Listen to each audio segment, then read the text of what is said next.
Welcome to study politics. आज हम बात करेंगे कल्चर एंड डेमोक्रेसी के कल्चर और डेमोक्रेसी में आपस में क्या रिलेशन है, यानी डेमोक्रेसी के राइज होने में, डेमोक्रेसी के इमर्ज होने में जो कल्चर है इसका बेसिकली क्या रोल होता है। तो आज हम सबसे पहले देखेंगे व्हाट इज़ कल्चर, इसको हम इन शॉर्ट देखेंगे। इसके बाद role of Catholic church in democratisation, ठीक है, इसको हम देखेंगे। चूँकि डेमोक्रेसी का कंसेप्ट में ज़्यादा वेस्ट से मिलता है। बेसिकली जो सबसे पहले कंट्रीज़ डेमोक्रेसी में आई वो वेस्ट कंट्रीज़ ही थी, लिहाजा जो वेस्ट है उसमें ज़्यादा जो रिलीजन है, ठीक है, वो क्रिश्चियनिटी है। क्रिश्चियनिटी में जो काम शुरू होता है वो कैथोलिक चर्च से शुरू होता है। लिहाजा हम देखेंगे कि इसका क्या रोल रहा डेमोक्रेसी में।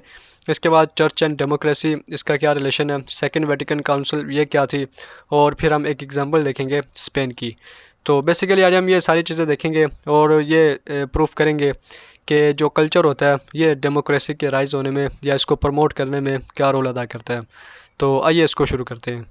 तो सबसे पहले हम इन शॉर्ट देखते हैं कि व्हाट इज़ कल्चर। इस पर मेरी अलग से वीडियो है, आप वो डिटेल से देख सकते हैं। तो culture is a shared learned and symbolic system of values, ideas, beliefs and practices, ठीक है। यानी वैल्यूज़ आपके, आइडियाज़ आपके, बिलीफ आपके, ये सारे क्या होते हैं, लर्नड होते हैं, सिंबॉलिक होते हैं, ठीक है। That shapes and influence our perceptions and behaviour. ये जो ख़ास तरह की वैल्यूज़, ख़ास तरह के आइडियाज़ और ख़ास तरह के बिलीफ, जो ज़ाहिरी बात है कि हर कल्चर के डिफरेंट होते हैं, ये क्या करते हैं कि उस कल्चर के मानने वालों के जो इंडिविजुअल होते हैं उनकी जो इन्फ्लुएंस करते हैं उनकी परसेप्शंस को और उनके बिहेवियर को, जैसा वो काम करते हैं, जैसा वो सोचते हैं। अब यहाँ पर जो अहम चीज़ है कि किसी भी कल्चर का जो सबसे अहम और सबसे लाजमी जुज़ होता है वो उसका रिलीजन होता है। यानी आपकी वैल्यूज़, आपके आइडियाज़, आपके जो बिलीव्स होते हैं आपके जो कल्चर के, वो आपके रिलीजन से मुतज़ाद नहीं होते, वो इससे कंट्रास्ट नहीं करते। अगर कोई चीज़ आपके कल्चर का कोई हिस्सा आपके मज़हब के ख़िलाफ़ हो तो ज़ाहिर बात है आप उसे नहीं आगे लेके जाएंगे, बल्कि मज़हब के ऐन मुताबिक होता है, या मज़हब ये कह लें कि एक पैमाना होता है कि जिससे आपने जांच करनी होती है कि ये काम मैं कर सकता हूँ या नहीं मैं कर सकता। क्योंकि मज़हब हमें जज़ा और सज़ा की बात करता है, इसके बारे में आगाह करता है। बहरहाल तो ये सारी चीज़ें आपके कल्चर का एक लाजमी हिस्सा होती हैं कि जिसमें जो रिलीजन होता है ये सबसे अहम पार्ट है। अब इसमें हमें क्या पता चला कि shared by member of society, culture is what we collectively think.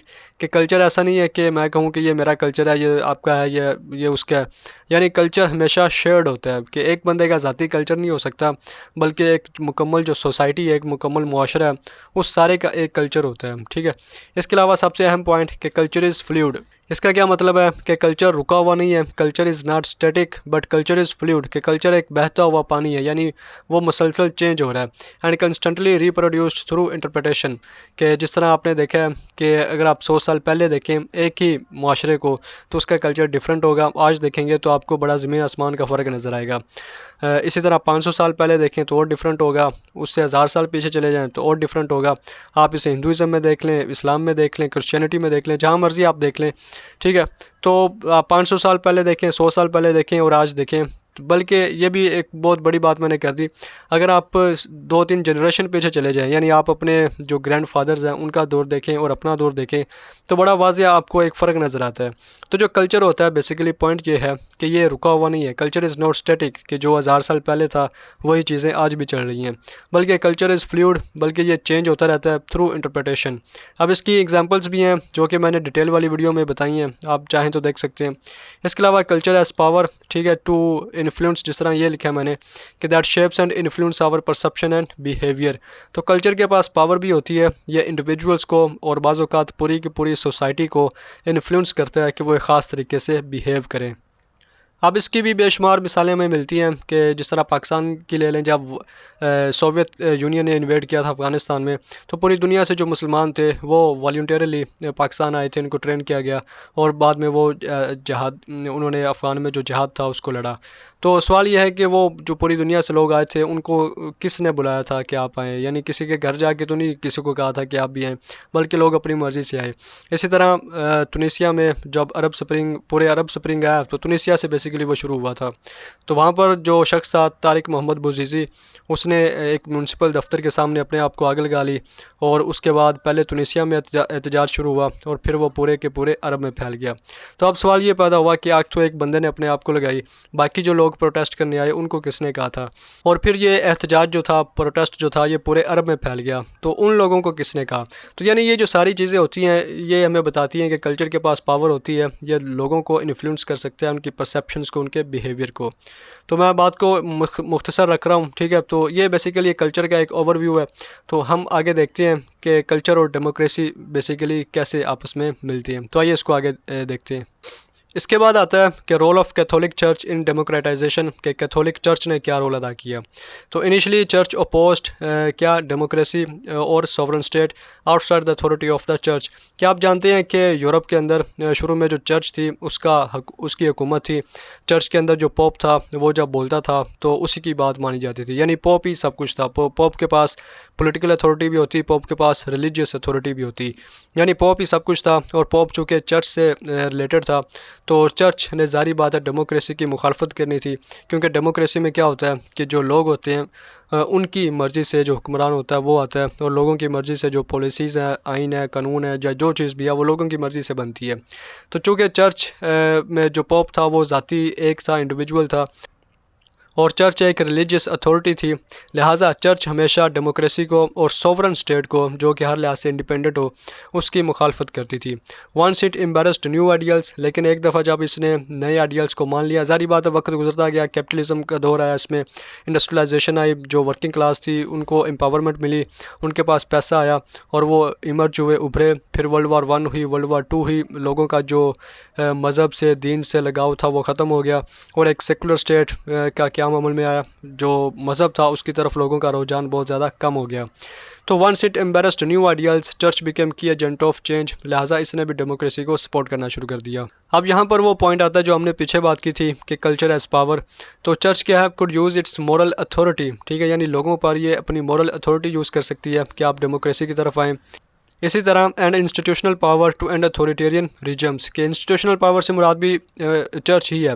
यानी इसकी मिसाल आप ये देखिए कि एक मस्जिद में बैठ के अगर मौलवी यानी जुमा का खुतबा पढ़ा रहा है और वो आपको ये कहता है कि आपने इमरान खान को वोट नहीं देना क्योंकि वो यहूदी एजेंट है, और आपने खादम हुसैन रिजवी को वोट देना है क्योंकि वो जो दीन है, दीन के मुताबिक हुकूमत करना चाहता है।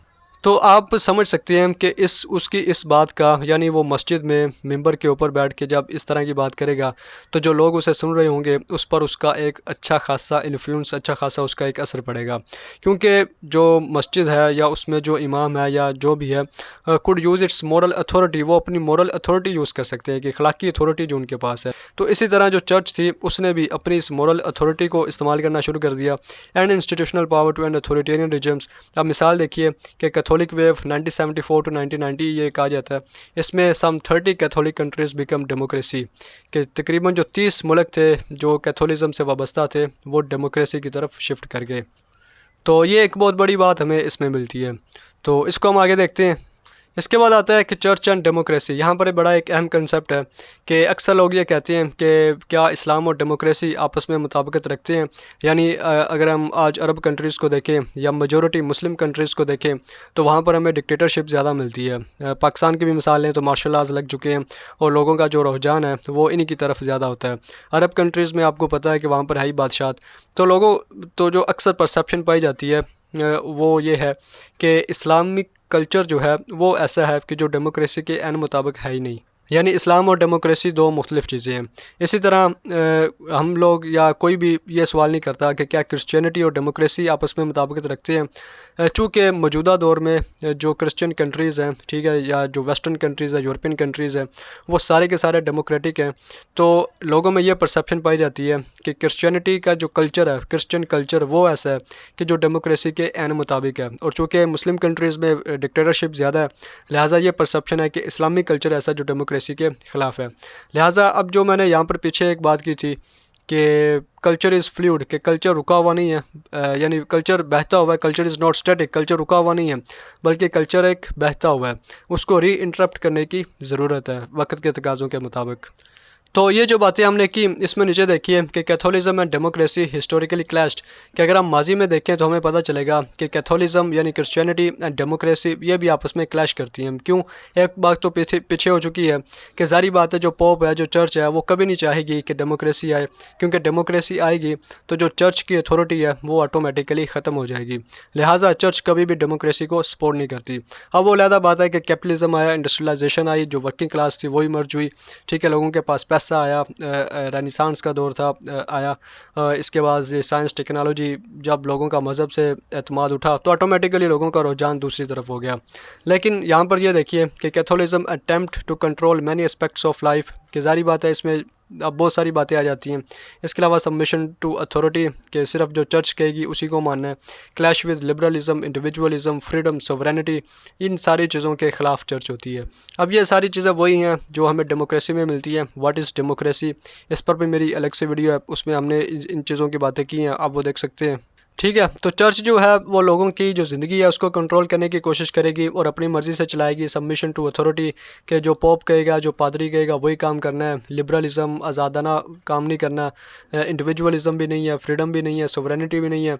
All this to retain and maintain church power, कि ज़ाहिर बात है ये बातें बड़ी अंडरस्टूड सी हैं, वाज़िह हैं, साफ़ हैं कि अगर आप ये सारी चीज़ें आज़ाद कर देती हैं तो लोग अपनी मर्ज़ी से चलेंगे, अपनी मर्ज़ी से काम करेंगे। और चूँकि जो लोगों की तादाद होती है वो ज़्यादा होती है, जो एलीट होती है, यहाँ पर आप रिलीजियस एलीट कह लें, इनकी तादाद हमेशा कम होती है। लिहाजा डेमोक्रेसी का मतलब है कि आम लोगों को एम्पावर करना।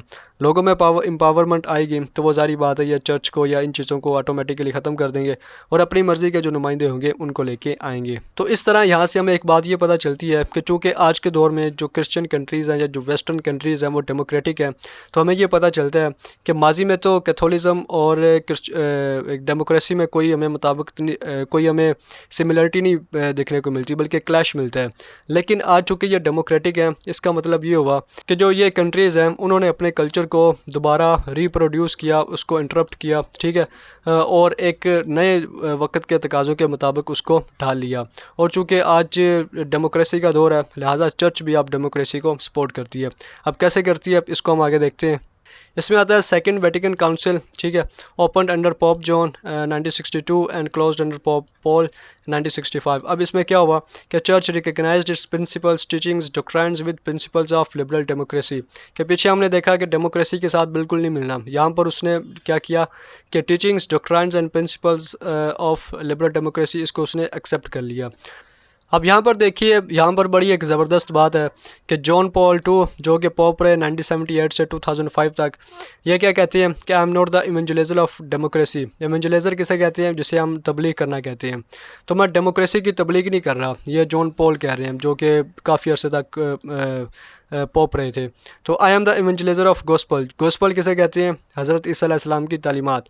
तो मैं हज़रत ईसा अलैहिस्सलाम की जो तालीमात हैं उनकी तबलीग कर रहा हूँ। अब देखिए कि to the gospel message of course belong to all problems of human rights and if democracy, यानी यहाँ तक देखिए, and if democracy means human right it also belongs to the message of God. तो यहाँ पर देखिए कि कैसी ज़बरदस्त तरीके से उसने अपनी लॉजिक लड़ाई है कि मैं डेमोक्रेसी की तबलीग तो नहीं कर रहा, लेकिन जो to the gospel message of course belong all problems of human right, कि ये सारे मसले जो गॉस्पल का मैसेज है यानी हज़रत ईसा अलैहिस्सलाम की जो तालीमात है इनसे मिलते हैं। और अगर डेमोक्रेसी का मतलब है ह्यूमन राइट, तो ये इसका मतलब ये होगा कि ये मैसेज ऑफ गॉड है, लिहाजा हम भी फिर डेमोक्रेसी को सपोर्ट करते हैं। तो यानी ये है बेसिकली कि कल्चर को कैसे उसने री इंटरप्ट किया। कि पहले तो यानी जब पॉप का दौर था, जब पॉप हुक्मरानी कर रहा था, चर्च हुक्मरानी कर रही थी, तो तब क्या ये मैसेज उनको नज़र नहीं था आया कि ये भी गॉस्पल का मैसेज है कि ये जो डेमोक्रेसी है इसको लेके आना या इस तरह की चीज़ें नहीं। तब यानी चर्च का दौर था, चर्च कर रही थी। आज दौर बदल गया, वक्त के नए तकाज़े हैं, लिहाजा उन्होंने कल्चर को अपनी मर्ज़ी से री इंटरप्ट कर लिया, ठीक है, और वक्त के तकाज़ों के मुताबिक उन्होंने ढाल लिया। तो ये इसमें एक बड़ी बेस्ट और अहम एग्जांपल है, इसको हम आगे देखते हैं। इसके बाद हम देखते हैं एग्जांपल ऑफ स्पेन के प्रायर टू वेटिकन II, जो पीछे हमने देखा उससे पहले चर्च यानी स्पेन के अंदर church provided support to authoritarian regime led by general इज़ेमियो फ्रांसिसो फ्रांको, और चर्च में और इसमें बड़ा क्लोज रिलेशनशिप था। यानी स्पेन के अंदर अथॉरिटेरियन रिजम था जिसको लीड कर रहे थे इज़ेमियो फ्रांसिसो फ्रांको, और चर्च के अंदर और इस बंदे के दरमियान बड़ा एक क्लोज रिलेशनशिप था।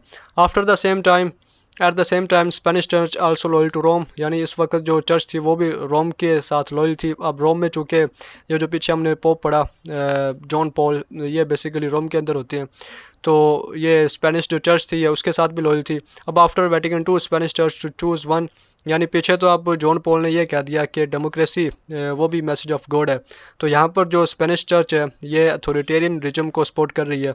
तो ये तो दो मुख्तलिफ बातें होगी। तो जब वेटिकन II काउंसिल हुई तो जो स्पेनिश चर्च थी उसको चूज़ करना था कि या तो वो जॉन पॉल इसकी बात को माने या फिर वो अपनी मर्ज़ी से जो अथॉरिटेरियन रिजम है जो वो पहले से सपोर्ट कर रही है उसको सपोर्ट जारी रखे। लेकिन क्या हुआ कि ultimately decided to embrace new values. जो स्पेनिश चर्च थी उसने जो वेटिकन काउंसिल थी उसके मुताबिक उसने इसी को एक्सेप्ट किया और जो अथॉरिटेरियन रिजम को वो सपोर्ट कर रहा था इसको उसने ख़त्म कर दिया। After that authoritarian regime began to crumble, no ideological support and mass mobilisation. और जो ही चर्च ने इस बंदे को अपनी सपोर्ट करना ख़त्म की तो इसका जो अथॉरिटेरियन रिजम था स्पेन के अंदर वो ख़त्म होना शुरू हो गया, वो क्रम्बल होना शुरू हो गया और एक वक्त आया कि वो बिल्कुल ख़त्म हो गया। तो यहाँ से हमें बड़ी एक बेस्ट एग्जांपल मिलती है कि कल्चर एज़ पावर, कि जब चर्च ने अपनी सपोर्ट करना बंद कर दी तो उस बंदे के पास यानी फ्रांसिसो फ्रांको के पास कोई आइडियोलॉजिकल सपोर्ट नहीं थी, ठीक है, ना उसके पास मैस मोबिलाइजेशन थी कि जिस तरह अक्सर हमारी मसाजिद में खुतबे होती हैं कि आज वहाँ पर जलसा करना है, वहाँ पर जुलूस करना है, तो लोग इकट्ठे हो जाते हैं काफ़ी तादाद में। इसके अलावा आइडियोलॉजिकल सपोर्ट मिल जाती है कि जिस तरह हमारी मसाजिद में कहा जाता है कि फ़लाँ बंदे को वोट नहीं देना और फ़लाँ बंदे को वोट देना क्योंकि वो मज़हब की बात करता है या वो मज़हब के मुताबिक हुकूमत करेगा। यानी ये सारी बातें आप अंडरस्टैंड कर सकते हैं। तो ये थी बेसिकली एक स्पेन की एग्जांपल कि किस तरह पहले चर्च अथॉरिटेरियनिज्म को सपोर्ट कर रही थी तो वो चल रहा था, जब उसने सपोर्ट ख़त्म की तो वो भी क्रम्बल होना शुरू हो गया और बिलाखिर वो ख़त्म हो गया। तो ये था बेसिकली कल्चर एंड डेमोक्रेसी कि किस तरह जो कल्चर होता है वो डेमोक्रेसी को इन्फ्लुएंस करता है डेमोक्रेसी के राइज़ होने में या डेमोक्रेसी के इमर्ज होने में, ठीक है। तो इसी तरह अगर आप जानना चाहते हैं कि डेमोक्रेसी किस तरह राइज़ हुई, किस तरह इसका इमर्ज हुआ, रैशनल चॉइस थ्योरी इसके बारे में क्या कहती है और स्ट्रक्चरल पर्सपेक्टिव वो इसके बारे में क्या कहता है, आप मेरी अलग से वीडियोज़ देख सकते हैं। आज की वीडियो में इतना ही। वीडियो देखने का शुक्रिया।